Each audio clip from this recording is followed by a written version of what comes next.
Hello guys, this is Val Zenin. Welcome to my 100 plus subscriber special, where I will not only be thanking my subscribers for the beginning of the video, but also will end up talking about the current state of Dragon Ball Legends, what I believe caused it to get like this, and finally, if the game can or cannot be saved. Thank you for watching. To the 16 of you who I can tell are subscribed, I thank you. To my friends at work who I know are subscribed, I thank you as well. To my friends and family who are subscribed to me, I thank you as well. I wouldn't have been able to reach 100 subscribers without you. Also, a few more things. For one, I will definitely be making more Roblox content, especially with my friends like K-Boy Ultra. Number two, for one, I don't know if all of you remember, but I did indeed make a poll before around 60 subscribers asking if y'all wanted me to do a Minecraft Hardcore series at that current subscriber count that I had back then, or at 100 plus subscribers with my friends. Most of y'all voted for me to do it with my friends, so yeah, that's being made currently. And now it is time for us to get to the main part of the video, which is 1, me discussing the current state of Dragon Ball Legends, 2, what I think caused it, 3, if I think it can ever be saved, and 4, what will Legends do in the future? Now personally, I'm pretty sure everyone agrees that Legends is in a pretty garbage state of playing the game right now. Now, it has gotten a little bit better since Ultra Zamasu dropped, and nerfed the absolute crap out of Ultra Frieza, and also Nameku, but it's not exactly gotten that much better. So, yeah. Now, in my personal opinion, I don't believe that Ultra Majin Vegeta was entirely the fault of the current state of Dragon Ball Legends, as he was designed mostly to counter one other unit, and that is Ultra Super Saiyan 4 Gogeta. And before any of you ask me why, well, let's just look at Ultra Super Saiyan 4 Gogeta's kit. Yeah, his kit was very, very broken. For one, he has an AoE green, which is never really a good sign, especially on Ultra characters. But not only did he have an AoE green, his AoE green locked you in and made it really easy to combo into his really OP ultimate arts. Second, he has an auto counter gauge, which could be used 3 times during the match, like almost every other auto counter gauge. But this one countered literally every type of card in the game. The only thing it couldn't counter was Rising Rushes, but oh wait, it covered that too, because it locked a Rising Rush. I don't know for how many timer counts, but it locked it. So while that was locked, you had no way of defending yourself. And it was pretty easy, if he hadn't already done it, for him to just AoE green you and then ultimate arts you, which is not very fun. Now, Ultra Super Saiyan 4 Gogeta only really had one downside, and that was that he wasn't very tanky. But considering he didn't have really any yellow units running around to counter him back then, during his initial release, he was kind of just able to rain terror on the game. At least until Tree of Might Goku dropped, knocked him down a little bit, and then Ultra Majin Vegeta came and killed him. Now, the only real major problem is that while, yes, Ultra Majin Vegeta did indeed save us from the absolute menace that was Ultra Super Saiyan 4 Gogeta, he basically pulled a Titan from Megamind and said, "You're under new management," and proceeded to dominate the meta from his drop all the way till the end of the first part of the 7th anniversary. Well, perhaps not dominate, but he was a very strong unit until part 2 when Kaioken Goku dropped, and he was finally erased off the face of the planet. Now, before Kaioken Goku dropped and saved us from Ultra Majin Vegeta, there were several other really bad metas that we had lived through, such as the Majin Buu Saga meta, where Majin Buu Saga kept getting buffed, which buffed UMV as well, so he just kept getting stronger and stronger, And then another really terrible meta, the infinite combo meta, where if you screwed up one time, you would get comboed to death till the end of the game because of two characters being transforming Vegeta Blue and transforming Super Saiyan 2 Goku. By no accounts am I saying the infinite combo meta was fun, but out of all the metas we've gotten in the past year, I'd say it definitely pissed me off the least, because next was Dragon Ball Daima, and dear lord, they were way too overpowered. The only character I could say was actually balanced out of the Daima campaign was Super Saiyan 3 Vegeta, because while he was good, he wasn't super OP like the other three. He just kind of got screwed over by the logic that most Vegetas follow, at least for LF units, because, well, the Ultra versions have been pretty OP. Ahem, Majin Vegeta and Super Saiyan 4 Vegeta. He got screwed over. Same as Super Vegeta and the Saiyan Saga Vegeta that we just got. Oh, and Super Saiyan Blue Evolution Vegeta too. They all got screwed over. But anyways, back to the rest of the Diamond team. So Majin Buu would guarantee paralyze you after you popped his endurance, and he was already stupidly tanky. So that was really annoying. Then you have Majin Buu, who, while not being that tanky, had a very high chance of paralyzing you. I'm pretty sure he also sealed your cards or drained ki. It's been so long since I met him, I've kind of forgotten. But I definitely didn't forget what Forku did, because holy crap, Forku was stupidly overpowered. He had an ultimate arts that could replenish his gauge, he had the ability to seal your cards and drain your ki, and also gained indestructible by being used alongside two other Diamond members, and finally would get last man standing buffs upon being the last one alive on the field. Not to mention, him being the last one alive on the field would make it so you can switch out at anyone else, and you would also lose your vanish. So, yeah, the ultimate arts that he gained would instantly be popped on you. Now, after the Dragon Ball Daima meta ended with the part 1 of the 7th anniversary, we had a new, pretty bad meta. The Unireps meta, or as I like to call it, the passive play meta, because there were a lot of passive players here because of mainly one unit. Yeah, this passive play meta nearly pissed me off as much as Dragon Ball Daima's meta did, but to be fair, I had a low-key good reason. I, one, couldn't even attempt to use my Super Saiyans team here, because back then my team was consisting of Yellow Z Broly, the one with the Zenkai, Ultra Super Gogeta, and Red Z Broly. That was not a good team. No second lives, nobody with, any good way to get a combo started, and they all just weren't that good against this meta.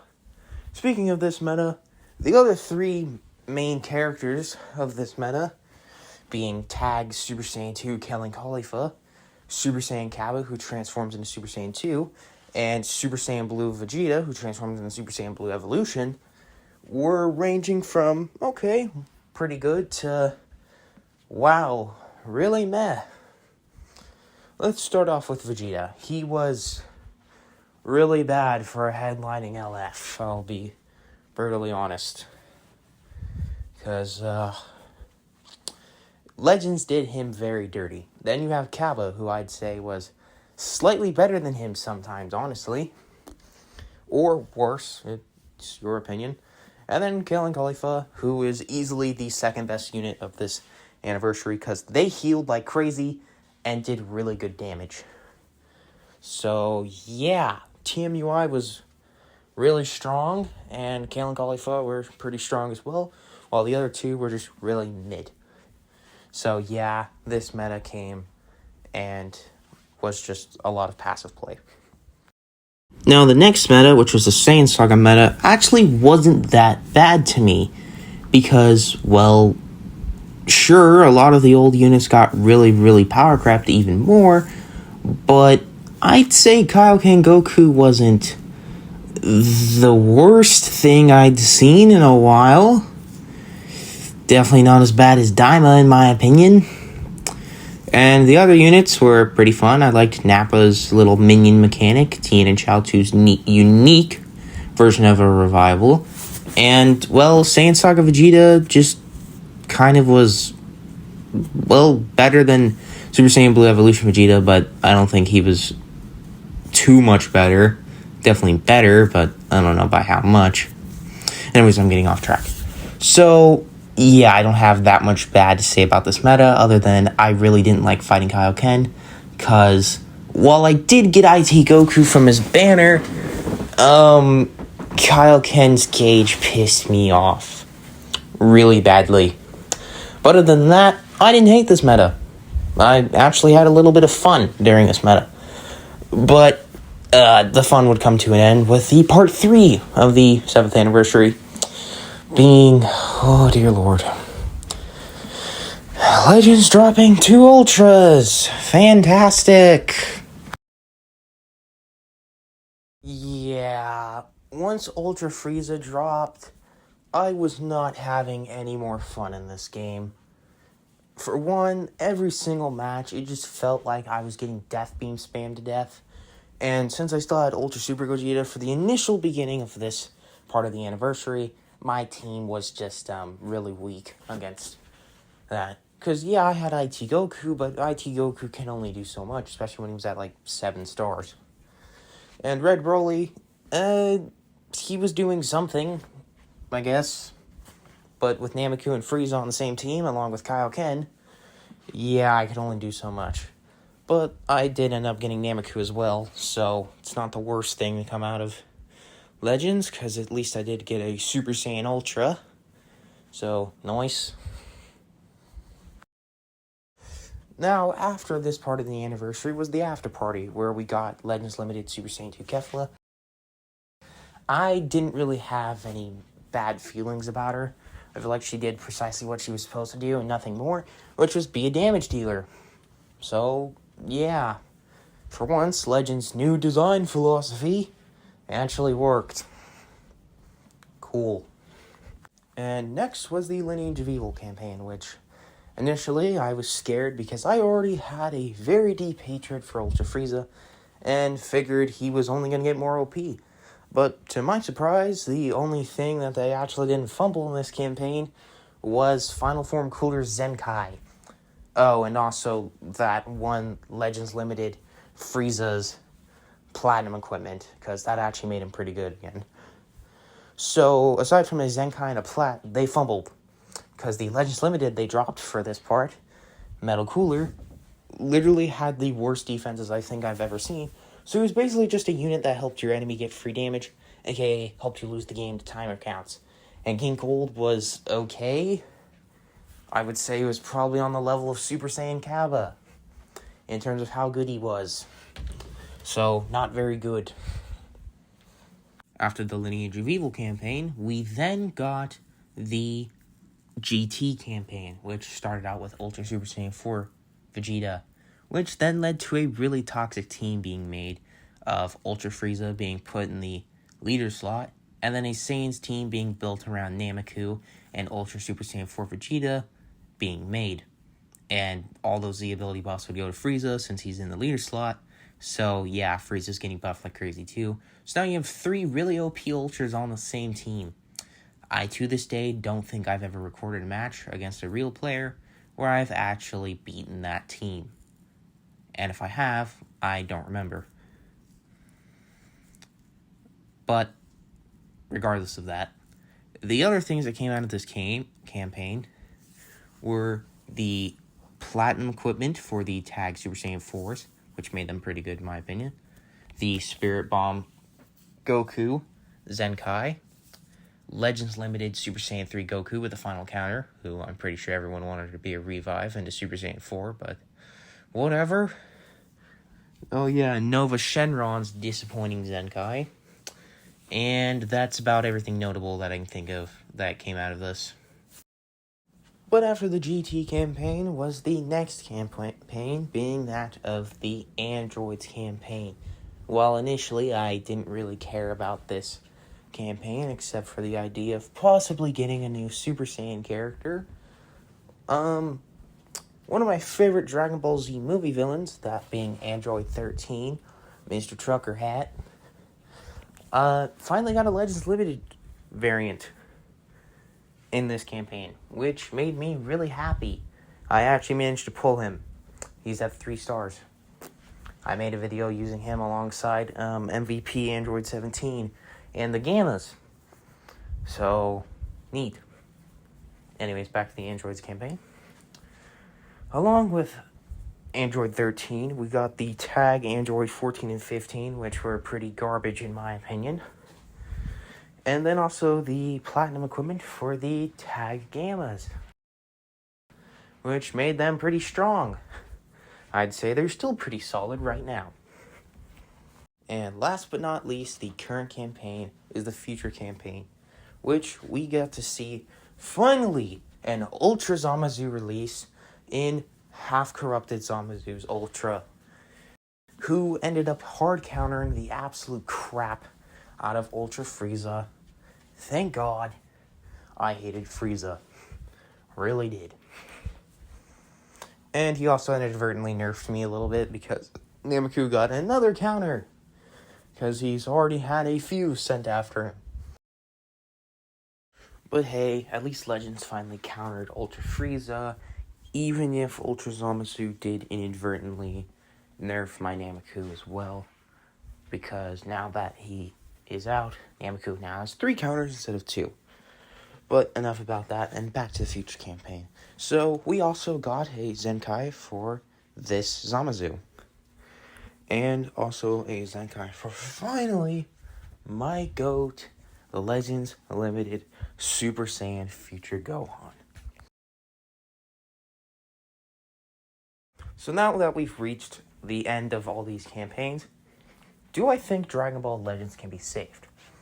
Honestly, I'm doubtful. Because the Legend developers just keep getting more and more greedy and not really caring. For one, they lied when they said they were going to stop the inf combo meta, because look at us, we're back to high combos once more. And the power creep has gone up like crazy. They've reduced Chrono Crystals after the anniversary. And another thing, their new philosophy has been very, very bad, as the units that they've made have either not done what they were supposed to do, or were overtuned so much that they did everything, which is not what we need in the game right now. So to finish it all off, what do I think will be the game's future? Well, if Legends manages to finally get on the right path with this new philosophy and actually start tuning the units to be what they're supposed to be doing, well, I can see the game surviving.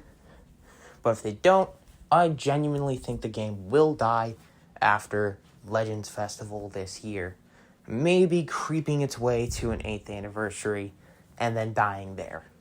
I really don't see it going that much further if Legends keeps screwing up like this.